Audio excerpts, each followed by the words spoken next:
అందరికీ praise the lord.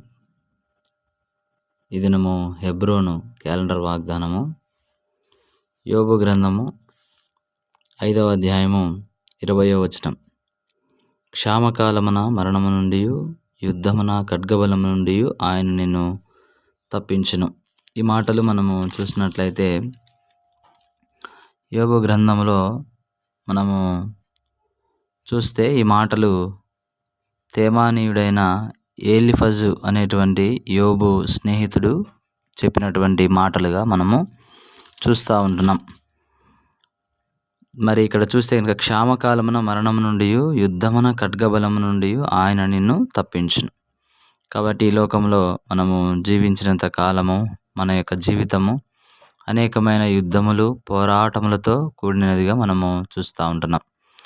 కాబట్టి ఈ లోకంలో జీవించినంత కాలము ప్రతిదినం మనము మరి యుద్ధము చేయవలసినటువంటి వారంగా ఉంటున్నాం, పోరాటము చేయవలసినటువంటి వారంగా ఉంటూ వస్తున్నాం. అయితే మరి యొక్క యుద్ధములో నుండి పోరాటంలో నుండి లేకపోతే యుద్ధమున ఖడ్గబలము నుండి ఆయన నిన్ను తప్పించును.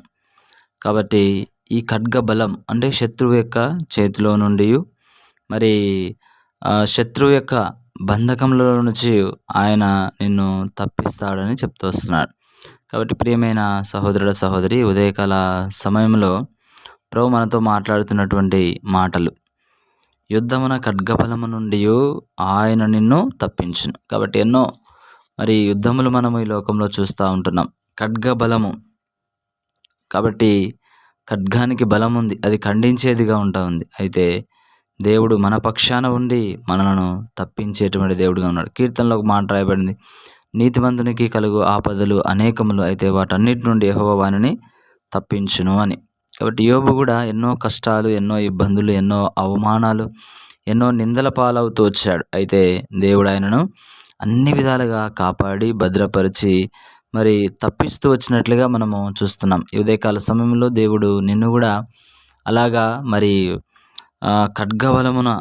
యుద్ధమున ఖడ్గబలము నుండి ఆయన నిన్ను తప్పించే దేవుడిగా ఉంటున్నాడు. దేవుడి మాటలు దీవించునుగాక.